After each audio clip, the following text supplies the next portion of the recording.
السلام علیکم، دنیا ولاگ کے ساتھ میں ہوں انجم فاروق۔ میری خوشبختی کہ مجھے عراق کے شہر کربلا، نجف اشرف اور کوفہ جانے کا اتفاق ہوا۔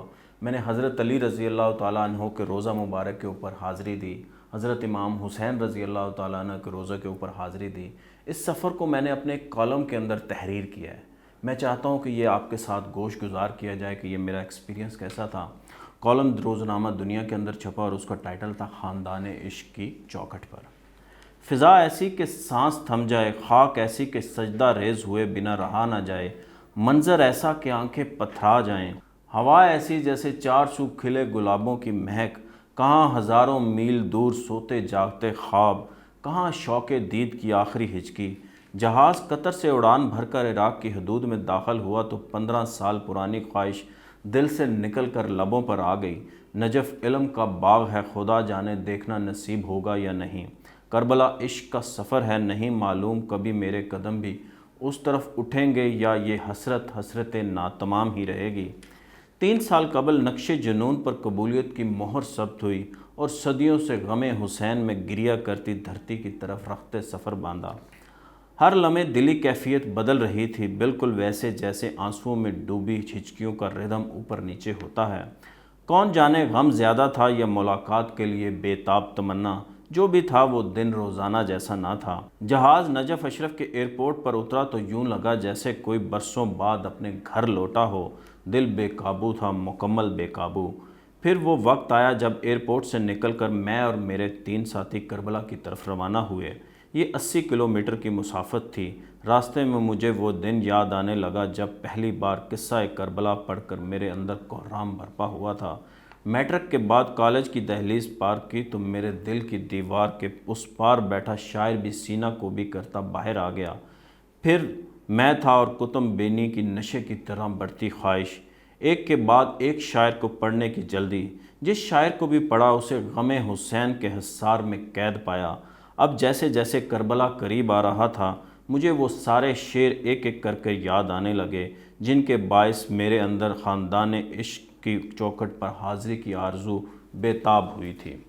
مٹتے ہوئے اسلام کا نام جلی ہو، لازم ہے کہ ہر شخص حسین ابن علی ہو۔ ڈوب کر پار اتر گیا اسلام، آپ کیا جانیں کربلا کیا ہے۔ سلام ان پہ تہہ تیغ بھی جنہوں نے کیا، جو تیرا حکم، جو تیری رضا، جو تو چاہے۔ ہمارا سلسلہ طائف سے نینوا تک ہے، وہ کربلائے محمد یہ کربلائے حسین۔ انہیں بتانا کہ عباس نام ہے میرا، مزید پوچھے تو کہنا وہی گدائے حسین۔ بے مثال شعراء کی لہو میں رنگی شاعری کی وجہ تھی یا کربلا کی حدت، میں نے محسوس کیا میرے دل کی دھڑکن تیز ہو چکی تھی۔ اپنی کیفیت بھانپ کر خود کو سنبھالا تو نظر سامنے لگے بورڈ پر پڑی جہاں لکھا تھا کربلا میں خوش آمدید۔ اب اپنا آپ سنبھالنا اور مشکل ہو رہا تھا۔ ہم کربلا پہنچے تو شام کے سائے گہرے ہو چکے تھے، دن بھر کی تپش آخری سانسیں لے رہی تھی جس کے باعث ہوا میں ٹھنڈک کا احساس بڑھنے لگا۔ ہوٹل میں داخل ہوتے ہی ہمارے میزبان نے آواز لگائی کہ ابھی آرام کریں گے، روضہ امام حسین پر حاضری کل ہوگی۔ سب صبح 10 بجے تیار رہیں۔ یہ اعلان سنتے ہی میرے شوق ملاقات کو شدید دھچکا لگا۔ سوچا تھا آج روبرو ہوں گے مگر ایسا نہ ہو سکا۔ مایوسی بڑھنے لگی تو اپنے دوست عبدالکریم کو لے کر ہوٹل کی چھت کا رخ کیا۔ نظر گھما کر دیکھا تو سارا شہر سونے کی تیاری کر رہا تھا مگر حضرت امام حسین کا روضہ مبارک کالی رات میں اکلوتے چاند کی مانند جگمگاتا نظر آیا۔ میں جھوم اٹھا، پھر رومی یاد آیا۔ رومی کا شعر چونکہ فارسی میں ہے تو میں ترجمہ ملاحظہ کرتا ہوں۔ میں مردہ تھا زندہ ہو گیا، گریہ کنا تھا مسکرا اٹھا، دولت عشق کیا ملی کہ میں خود ایک لازوال دولت ہو گیا۔ اگلے روز جمعہ مبارک تھا۔ ہم روضہ امام حسین کے لیے نکلے تو راستے کے مناظر حیرت زدہ کر رہے تھے۔ ہزاروں لوگ سڑکوں پر تھے اور مقام عشق کی پانے کی جستجو میں دھیرے دھیرے آگے بڑھ رہے تھے۔ ہمیں بھی لگ بھگ 1 کلومیٹر پہلے گاڑی سے اتارنے کا کہا گیا۔ ہم نے ایسا ہی کیا اور پھر طویل بازار میں سے پیدل گزر کر روضہ اقدس کی دہلیز تک پہنچے۔ اب روضہ مبارک آنکھوں کے سامنے تھا اور قدم بے ساختہ اسی جانب اٹھ رہے تھے۔ حرم کے کل 10 دروازے ہیں اور ہر گیٹ پر رش ناقابل بیان۔ بازار کے سامنے سے اندر جانا مشکل نظر آیا تو ہم آگے والے گیٹ دروازے پر چلے گئے جسے باب القبلہ کہا جاتا ہے۔ حرم کے اندر داخل ہوتے ہی من کی دنیا بدل گئی، سوچ پر لگے پیرے خود بخود ہٹ گئے، بے تابی، بے قراری اور بے چینی کہیں پیچھے رہ گئی، سرشاری اور بے خودی نے ہمیں گھیر لیا۔